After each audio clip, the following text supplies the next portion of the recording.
Welcome back to another video, everybody, and today we're checking out the neural amp modeler Ampsim.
Alright, so that was my little intro song that I wrote for the video there. But before we dive into the review, if you would like for me to mix your music, shoot me an email at divinemotherstudios@gmail.com with details of your project. I'd love to hear from you guys. This video came out of my research for wanting to make a video about free guitar tone, and I actually stumbled upon this, so I'm a little late to the game on the neural Ampsim modeler because I know it's been out for a while. But, I just really was surprised that this was free. Like, I can't believe that you can get tones like this absolutely free. I thought the pinnacle of the free amp sims out there was the ML Sound Labs Roots, basically the free 5153 plugin that they got. But I don't think I'm actually going to recommend it anymore because this thing is insanely sick. Now, there's a couple things here that I have a couple gripes on, but we'll get to it a little bit later. But I am absolutely stunned that you can get tones like this for absolutely free on the internet today for absolutely no money.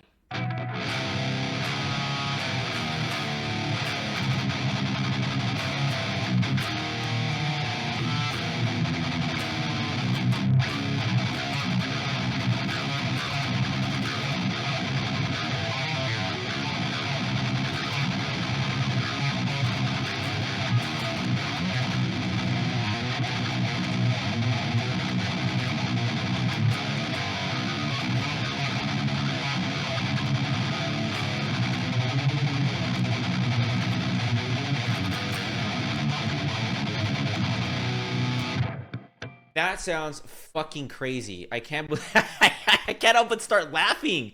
I can't help but start laughing. This shit sounds insane. I just don't know what to say. All of the tones you have just heard are absolutely fucking free. Impulse response I'm using is completely free.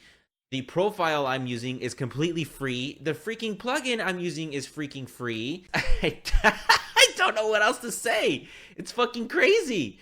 Now, let's try something else. Let's try the PV6505.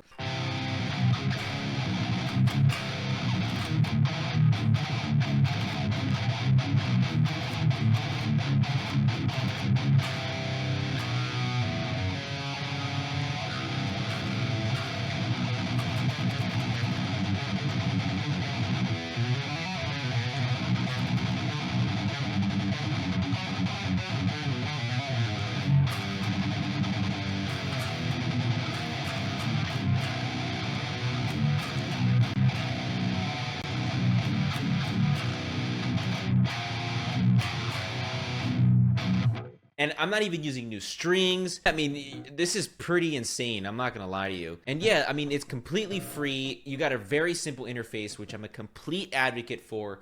If you have a complicated interface, something is wrong. I just love that it's input, your gate, bass, middle, treble, output, and that's it. Like, literally, that's it. They have an upsampling algorithm thingy here where you can resample it to a higher resolution. They have this button that takes out the EQ. I'm not sure why you would want to do that, but, it's there for an option. And then you have this normalize plugin so that you're not clipping the output.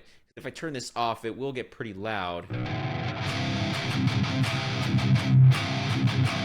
And if I turn normalize on, so that's a really cool feature. I actually haven't really seen that with any other plugin, but I'm absolutely stunned that this is completely free. It's completely open source as well, so you have tons of people working on the code, and there's a whole community around this. And I really don't know what else to say that I think this is going to disrupt the amp modeling industry, because the way, from my understanding, that this works is that it uses some kind of AI machine learning to kind of model all of this. You know, I can model my PV Invective, which is behind me in the back room right here, on my own computer. I don't need to have like some software company to do this for me. I don't need to pay anyone to do this for me. And I could use the graphics card that's on my PC to do this. Now, I hear there's some trouble with Mac on doing this because it's something to do with the graphics card, so it's better suited for Windows PCs with a dedicated graphics card. But honestly, if you could just model this kind of quality of amps, and you have real amps at home that you've been dying to use but don't have the luxury if you live in an apartment or you just don't want to bother your family, this is crazy. This is super crazy.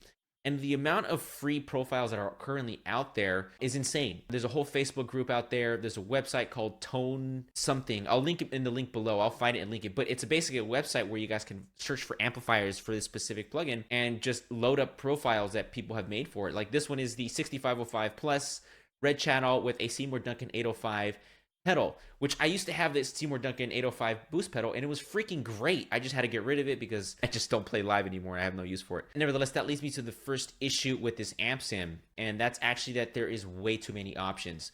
Let me show you exactly what I mean. I downloaded just one pack, literally just one freaking pack, and I have this many options already. And this is considered a smaller pack that you can download off the website. If I go to the 5152, I mean, that is a lot. I just don't have the patience, the time, or the inclination to just go through each one of these presets to find a tone that works, which leads me to the other issue I found is that I found myself doing the exact same thing that happened to me when I had bias effects and bias amp. I would sit there for hours and just kind of cycling through each preset, each setting, changing, just like so many options, that I would spend more time trying to find the right tone and then actually playing guitar and creating music and just kind of doing the thing that we all love doing, which is, you know, making music and playing guitar. When I was trying to find tones for this video, I was about 30 minutes in before I just said, you know what, fuck this. Like, I'm just gonna pick a fucking tried and true preset, like a 6505, and just go for it. And so I found one that I liked, which is the one that you heard in the video, and I just left it at that. I don't have the time to constantly be checking every single preset, and there is so many out there. You can find Fenders, you can find Ingles, you can find Driftwood amps, just anything you can imagine. It's out there for you to grab and use with this plugin, which is its blessing and its curse. There's one thing I advocate 100% on this channel, and that is simplicity of use, which this absolutely has, but also reduction of options. And the reason I'm saying that is because by reducing your options, it actually forces you to be actually creative. When you have too many options, your brain kind of farts out. And at least for me personally, I find that I have this fear of like, I haven't tried them all. And so you kind of keep cycling, hoping that you're going to find this, you know, pot of gold at the end of the rainbow, but you never actually get to the end of the rainbow to get the pot of gold. You just fucking are always switching, fucking trying to find the next profile that could be the one that fits your song, versus maybe just having 3 or 4 ones that you know, like the back of your hand, that you know are gonna work for you, that are sound good, and just use those forever. Like, and not even fucking thinking about it. Think about how they did it back in the day. You had bands that would just use like 1 or 2 fucking amps, and that's it. That's all they had. And like some of our favorite records all have that, and none of them ever really worried about changing amps and doing this and that. And when they did, it was like a complete fundamental change of their sound, right? So that's something to really consider as a drawback for this particular plugin, is to just be wary of the amount of options that you guys have and how that might limit actually getting started and creating music and mixing and writing music and everything that comes with this modern world of digital recording nowadays. The other last thing that I'm going to say is quality control. There are some presets that just flat out suck. Like, I think the Ingle one I downloaded, I was like, oh, this kind of fucking blows. Like, it did not sound good. It didn't have any sense of, I don't know, it just didn't sound good. There was a few other ones that I tried that I didn't like either, like the PV153, like a 5153 preset in there.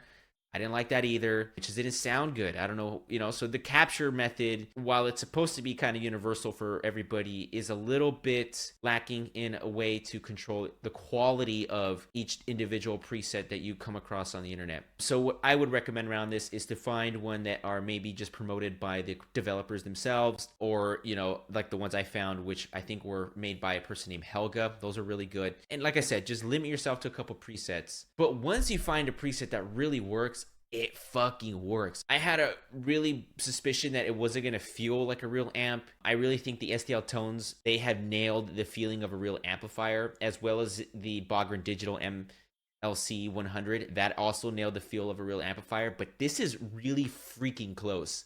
Like really, really, really close.